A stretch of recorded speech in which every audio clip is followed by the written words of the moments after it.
ជំរាបសួរសួស្តីអ្នកទាំងអស់គ្នាថ្ងៃនេះខ្ញុំមកចែករំលែកពាក្យមួយចំនួនដែលនៅក្នុង Super ASK កម្រិត1ថ្ងៃហ្នឹងខ្ញុំបានដកស្រង់ពាក្យមួយចំនួនមកចែកដល់អ្នកទាំងអស់គ្នាឥឡូវយើងទៅសិក្សាទាំងអស់គ្នាតោះ1នីបើប្រែថាអ្នក2ហៅបើប្រែថាល្អ3និនបើប្រែថាអ្នកតែចំពោះការគោរពអ្នកដែលមានអាយុបងយើងណា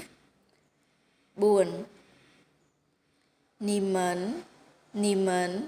បើប្រែថាពួកអ្នកឬក៏អ្នកទាំងអស់គ្នាឬក៏បកបានមួយយ៉ាងទៀតថាពួកឯង5ទួយពុឈីបើប្រែថាសុំទោស6មីគួនស៊ីបើប្រែថាមិនអីទេ7សៀបើប្រែថាអរគុណ8ពូខឈីបើប្រែថាមិនបាច់គួរសមទេ9ពុបើប្រែថាទេឬក៏មិន10ចាយជៀនបើប្រែថាជម្រាបលា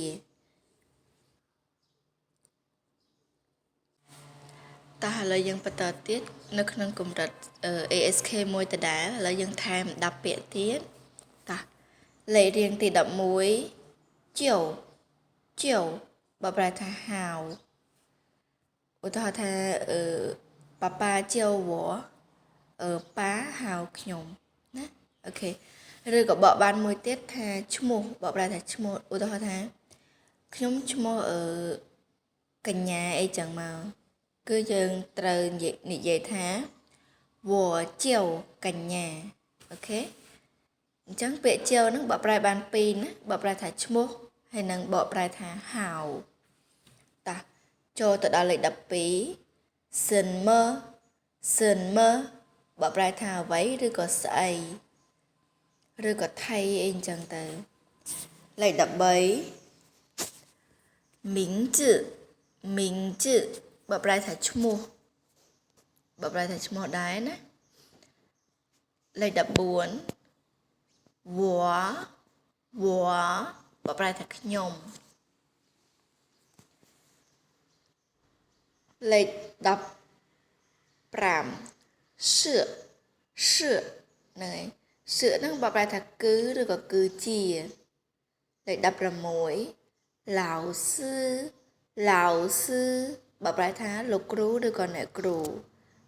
17សៀសើងបើប្រែថាសិស្ស18ម៉ាអូខេអានេះគឺជាប្រយោគសំណួរឧទាហរណ៍ថានីហៅម៉ាតើអ្នកសុខសប្បាយទេអញ្ចឹងពាក្យម៉ាហ្នឹងបើប្រែថាទេលេខ19រិនបើប្រែថាមនុស្សហ្នឹងហើយ我是好人ខ្ញុំគឺជាមនុស្សល្អណាលេខ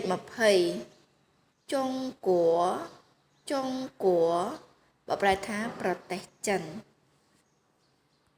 តើឥឡូវយើងមកម្លឹកពាក្យយើងឡើងវិញតោះលេខរៀងទី1នីបើប្រែថាអ្នកហៅល្អនិនអ្នកនីមិនពួកអ្នកទួយពុឈីសុំទោសមីគួនស៊ីមិនអីទេសៀអរគុណពូខឈីមិនបាច់គួរសមទេពុទេឬក៏មិនចាយជៀនលាសិនហើយតោះបន្តទៀតជៀវបើប្រែថាហៅសិនមើបើប្រែថាអ្វីស្អីឬក៏ថៃមីងជឺបើប្រែថាឈ្មោះ我បបប្រែថាខ្ញុំ是បបប្រែថាគឺជា老师បបប្រែថាលោកគ្រូឬក៏អ្នកគ្រូ学生បបប្រែថាសិស្សម៉ាបបប្រែថាទេ人បបប្រែថាមនុស្សចុងกัวបបប្រែថាប្រទេសចិន